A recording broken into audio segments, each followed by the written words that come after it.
दुनिया में प्यार, मोहब्बत और इश्क की ढेरों कहानियां मिलती हैं। लाखों इसमें उलझे पड़े हैं और लाखों तैयार बैठे हैं कि हम कब अपना इश्क का इजहार करें या फिर इश्क करें। कई लोग सिंगल जीवन गुजार रहे हैं तो उन्हें प्यार की चाह है, तो कई लोग प्यार में जीवन गुजार रहे हैं तो उन्हें सिंगल होने की चाह है।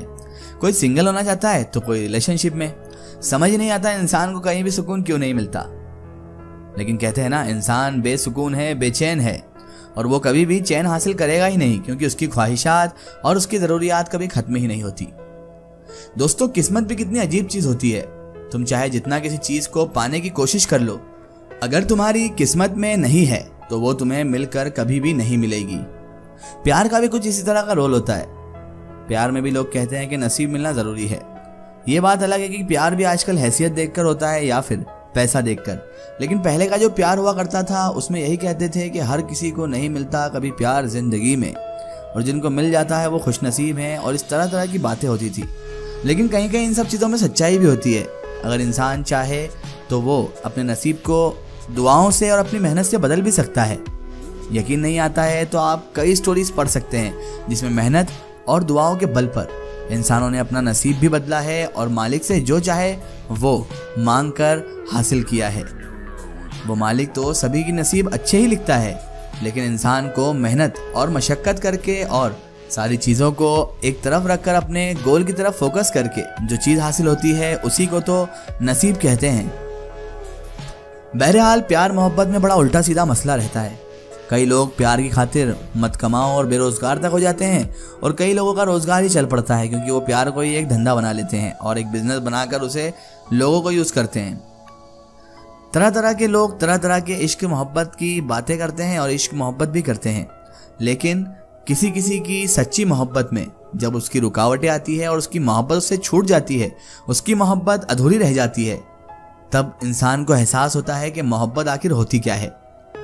मोहब्बत जब तक सामने हो तो बहुत अच्छी लगती है, लेकिन जब इंसान की मोहब्बत उससे दूर जाती है या मोहब्बत हमेशा के लिए चले जाती है या फिर जिससे वो प्यार करता है वो शख्स उसे नहीं मिल पाता और उसकी मोहब्बत की दास्तान अधूरी रह जाती है, तो दिल पर मानो बिजली और मानो पहाड़ सा गिर पड़ता है। आज की स्टोरी भी कुछ इसी तरह की स्टोरी है। ये कहानी है एक अधूरी मोहब्बत की। अधूरा प्यार, अधूरा इश्क, कुछ भी कह लीजिए, लेकिन होता बड़ा खतरनाक है। और वो आपको कब मालूम पड़ेगा? इस वीडियो को और इस स्टोरी को पूरा सुनने के बाद। तो चलिए शुरू करते हैं वो कहानी। मेरा नाम मीनाक्षी है।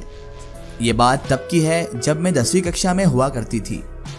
उस वक्त में थोड़ी नासमझ थी, समझ नहीं पाती थी कि क्या गलत है और क्या सही। 10th क्लास में वैसे उम्र भी होती ही कितनी है, नादानी की उम्र होती है, और नादानी में कई बार ऐसी ऐसी गलती हम लोग कर जाते हैं जिसका भुगतान हमें बाद तक करना पड़ता है। नादानी की उम्र तो थी ही, और नादानी की उम्र में ऐसी नादानी की जो बाद में बहुत भारी पड़ी। मेरा एक दोस्त था, उसका नाम था शिवम। बहुत ही हैंडसम, बॉडी तो ऐसी कि कोई भी फिदा हो जाए। बड़ा डिसेंट लड़का था और स्मार्ट भी था और गुड लुकिंग भी था। ऐसा दिखता था शिवम कि उस पर कोई भी लड़की आराम से फ्लैट हो जाती थी। हमारी क्लास की सभी लड़कियां उसके पीछे बहुत ज़रा पागल भी थीं, क्योंकि शिवम एक बहुत ही अच्छा, मैच्योर और उसके अलावा गुड लुकिंग लड़का था। उसके जैसा क्लास में, पूरी क्लास में कोई नहीं था। हम दोनों एक ही क्लास में थे। मेरी उससे ज़्यादा बात नहीं हुई थी कभी भी, क्योंकि मैं उससे दूर ही रहा करती थी, क्योंकि वो इतना गुड लुकिंग और इतना स्मार्ट था कि मुझे लगता था कि क्या पता वो मुझसे बात करके कहीं अनकंफर्टेबल फील ना करे।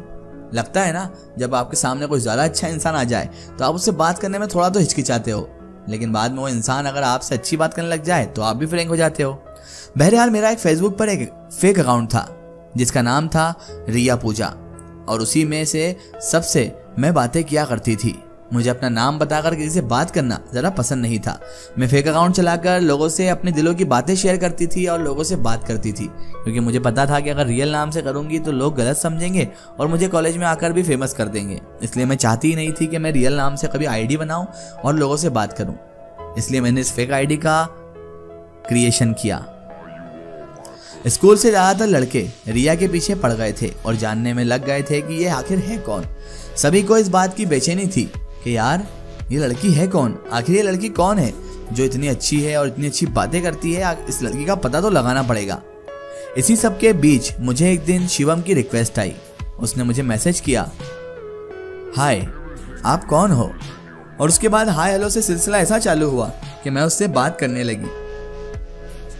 कुछ दिन में हम दोनों में बहुत अच्छी दोस्ती हो गई, पर उससे यह बात नहीं पता थी कि मीनाक्षी ही रिया यानी रिया पूजा है और ये फेक अकाउंट मीनाक्षी का है यानी मेरा है। मैंने कभी नहीं सोचा था कि मैं उससे इतनी बातें करने लगूंगी और उससे इतनी अच्छी दोस्ती हो जाएगी। ये बातें बढ़ती गई और हमारे दिल मिलते गए और उसने मुझे प्रपोज भी कर दिया। न जाने क्यों कब कैसे मुझे भी उससे मोहब्बत हो गई थी और मैंने भी बिना कुछ सोचे समझे उसका प्रपोजल एक्सेप्ट कर लिया। ये भी नहीं बताया कि मैं मीनाक्षी कॉलेज वाली मीनाक्षी ही हूँ, कोई रिया पूजा नहीं हूँ। मानो ये मोहब्बत अचानक से बढ़ती चली गई। न खाने का होश था न पाने का। हर वक्त उसके ख्यालों में खोना तो जैसे मेरा काम बन गया था। मुझे हर वक्त हर जगह पर शिवम ही शिवम नजर आता था। मुझे मेरे पिताजी में, मेरे भाइयों में सब दूर शिवम नजर आने लगा था। मैं उसके प्यार में पागल हो चुकी थी। कुछ दिन बाद मेरे मन में यह बात आने लगी कि वो रिया से प्यार करता है ना कि मीनाक्षी से। मेरा मन घबराने लगा और दिन रात यही सोचने लगी कि उसे सारी सच्चाई कैसे बताऊं। एक तो सबसे बड़ी प्रॉब्लम यह होती है कि अगर आप झूठ बोलकर प्यार कर लो और आपकी आइडेंटिटी उससे छुपी हो तो आपके लिए बड़ी मुसीबत हो जाती है।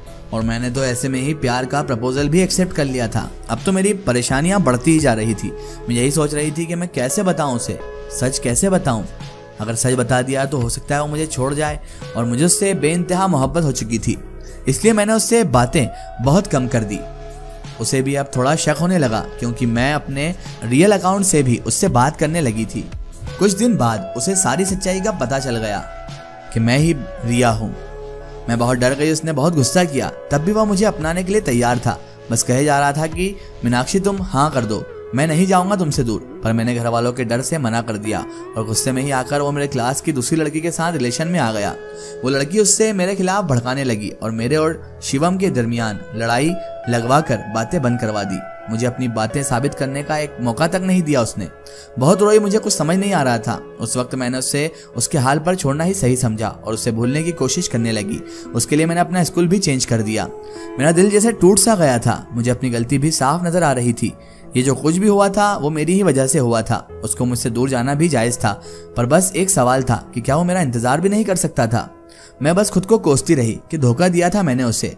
उस बात को 4 साल हो गए। उसके बिना रहने की आदत तो पड़ गई थी मुझे, पर रात मेरी उसकी यादों के साथ ही गुजरती है। एक दिन उसका मैसेज आया मेरे पास, कैसी हो? पहले तो मैं आधा घंटा ये सोचती रही कि ऐसा कैसे हो सकता है, मैं रिप्लाई करूं या नहीं करूं। अगर अभी वो गुस्सा हुआ तो? खैर मैंने रिप्लाई किया। हम दोनों में फिर से बातें शुरू हो गई। जो गलतफहमियां थी वो भी सही हो गई। इस बार मीनाक्षी थी मैं और वो शिवम था। ना कोई झूठ ना कोई धोखा, बस मैं और वो। हम दोनों मिलने लगे, बातें आगे बढ़ी और हमने शादी का फैसला किया। पर कहते हैं ना, अगर मोहब्बत सच्ची हो तो उसे मंजिल मिलने में बहुत मुश्किलें झेलनी पड़ती है। पर मेरे साथ तो कुछ अलग ही था। मानो ऐसा लग रहा था कि हमारी मोहब्बत की मंजिल ही नहीं है। उसकी एक कार एक्सीडेंट में मौत हो गई और मोहब्बत हमारी अधूरी रह गई। मैं अंदर से टूट सी गई। मेरी जिंदगी ही उजड़ गई। आज भी मैं अकेली हूँ। अब ना मुझे किसी से मोहब्बत है और ना होगी। वो मेरी यादों में जिंदा है और हमेशा रहेगा, मेरी पहली और आखिरी मोहब्बत बनकर।